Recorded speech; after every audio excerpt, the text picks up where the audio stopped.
그날에 죄와 더러움을 씻는 셈이 다윗의 족속과 예루살렘 주민을 위하여 뭐하리라? 열리리라. 정결의 셈을 통하여 우리의 죄와 더러움이 정화되기를 원하는 것입니다.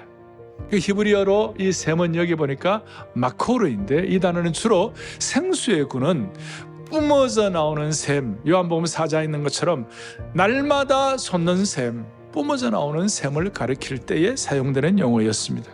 그러니까 여기서 이 셈이 열린다는 것은 한 번이 아니라 영원히 열리는 것이에요.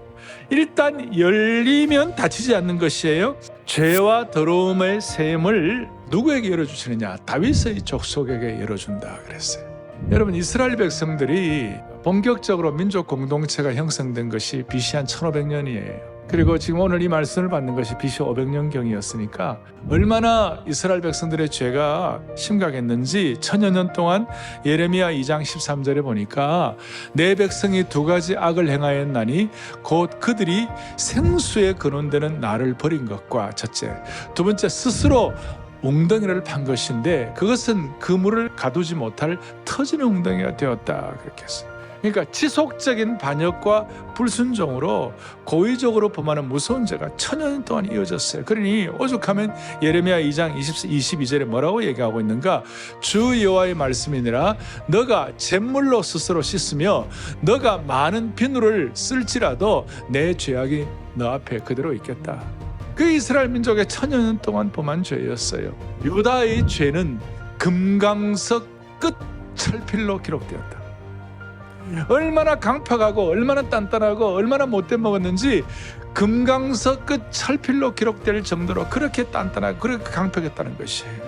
저는 이걸 보면서 이 모든 죄악들을 어떻게 하느냐? 요한일서 1장 7절에 예수님의 피가 우리를 모든 죄에서 깨끗하게 하실 것이요, 우리에게 있는 켜켜이 쌓인 오염된 모든 것들이 정화되기를 간절히 바라는 것이에요. 두 번째, 거짓 선지자의 우상 숭배와 거짓말로부터 우리가 정화되는 것입니다. 2절부터 9절까지 나와 있습니다. 당시에 이스라엘 백성들의 가장 큰 죄가 뭐였느냐? 우상 숭배와 거짓 예언이었어요. 거짓 선지자들이 거짓 예언을 하니까 그 거짓 예언을 통하여 다들 우상 숭배를 하는 것이에요. 따라서 우상 숭배와 거짓 예언은 동전의 양면과 똑같아요. 이 모든 잘못들이 2절에 보니까 뭐라고 하느냐? 우상의 이름을 이 땅에서 끊어서 기억도 하지 않고 제거하시고, 3절에 여호와 이름을 빙자하여 거짓말하는 것도 주님이 처리하시고, 4절에 그 환상을 각기 부끄러워할 것이며 그 사람을 속이려고 털없도 있지 아니할 것이고, 거짓 선지자들이 거짓 예언하니까 부끄러워가지고 나중에 엘리야처럼 털옷을 입고 가는 것들이 선지자들의 유행이었는데요, 그것도 감히 입지 못할 정도로 처리를 하신다는 것이. 5절에 보니까 나는 선지자가 아니요 나는 농부라고 그랬어요. 자신은 선지자가 아니라고 자신을 숨긴다는 것이. 그리고 6절 뒤에 보니까 어떤 사람이 그에게 묻기를 내 두 팔 사이에 있는 상처는 어찌 된 거냐? 그런데 이 상처가 친구 집에서 다친 것이라고 둘러댄다는 것이 무슨 말이냐면, 옛날에 거짓 선지자들은 특징이 뭐냐? 자해하는 것이. 열왕기상 18장 28절에 이에 그들이 큰 소리로 부르고 그들의 규례를 따라 피가 흐르기까지 칼과 창으로 그들의 몸을 상하게 하더라. 하지만 정결의 셈이 터졌을 때에 자해 대신에 그리스도의 보혈로 희생의 피로 정결케 된다고 말씀하신 것이. 그 다음 세 번째가 정말 중요한 것인데 7절부터 9절까지 목자의 칼이 우리를 정화하는 거예요. 참 목자의 칼이 우리를 정화하는 거예요. 만군의 여호와가 말하노라, 칼아 깨어서 내 목자 내 짝된 자를 치라 그랬어요. 이 카라는 예수 그리스도의 죽음을 말씀하고 있는데, 만군의 여호와께서 예수님을 내 짝으라고 하시는 것은 예수님의 신성과 나와 아버지는 하나라고 말씀하신 예수님의 말씀이 응답된 것이죠. 7절 뒷부분에 뭐라고 나와 있냐면 이렇게 나와 있죠. 칼이 목자를 치면 흩어지려니와, 예수님께 십자가에 달려 돌아가실 때 제자들이 다 흩어져 버렸어요. 그 내용이에요. 마태복음 26장 31절에 그때에 예수께서 제자들에게 이르시되 오늘 밤에 너희가 다 나를 버리리라. 기록된 바 내가 목자를 치리니 양의 떼가 흩어지리라 하였느니라. 말씀이 너무 기묘하게, 너무 신묘하게, 너무 놀랍게 이 말씀이 그대로 이루어지는 거예요. 마가복음에도 그대로 기록하고 있어요. 그리고 기록된 바 내가 목자를 치리니 양의 떼가 엎드리라, 이 내용이 오늘 스가랴 13장 오늘 7절에 있는 말씀을 그대로 인용하고 있는 것이었어요. 그런데 하나님은 7절 뒤에 보면 작은 자들 위에는 내가 내 손을 들이우리라. 흩어지지만 하나님께서 택한 자들, 작은 자들, 더러움을 씻은 자들에게 은혜를 베풀어 주신다.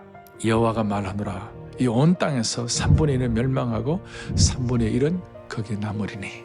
대부분은 멸망하지만 3분의 1 작은 자는 하나님이 지켜주십니다. 그거예요.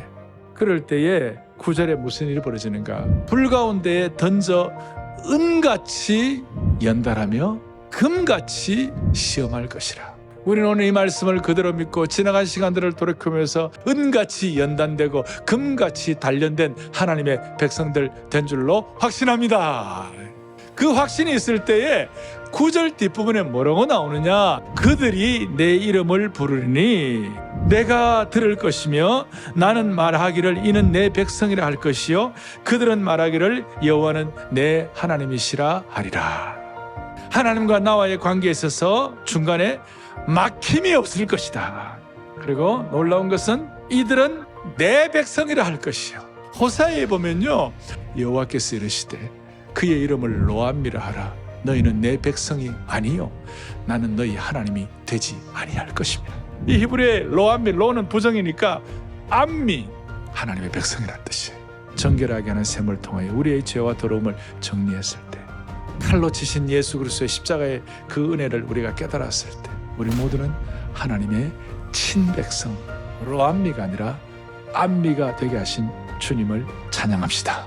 그날에 우리의 죄와 더러움을 씻는 셈이 다윗의 족속과 예루살렘 주민을 차별하지 않아요. 모든 계층을 위하여 열리리라 그랬어요. 그럼 신약시대에 이것이 우리에게 어떻게 접목됩니까? 어떻게 열립니까? 누가복음 22장 20절을 또박또박 같이 보겠습니다. 저녁 먹은 후에 잔도 그와 같이 하여 이르시되 이 잔은 내 피로 세우는 새 언약이니 곧 너희를 위하여 붓는 것이라. 그 정결하게 하는 셈이 신약에는 오늘 이 시대에는 그리스도의 몸과 피가 최고의 새 언약인 줄로 확신해야 하는 것입니다. 그리고 이 새 언약이 있을 때마다 무슨 일이 벌어지는가? 요한계시록 12장 11절을 또 우리 형제들이 어린 양의 피와 자기들이 증언하는 말씀으로 그를 이기었으니 모든 삶의 현장에서 마귀의 유혹과 세력을 이겨내는 축복을 받는 것이에요. 당신의 아들이신 예수님의 그 보혈의 피로 하나님께 부르짖을 때 강력하게 역사하시는 하나님의 보혈의 능력을 체험하기를 간절히 바랍니다.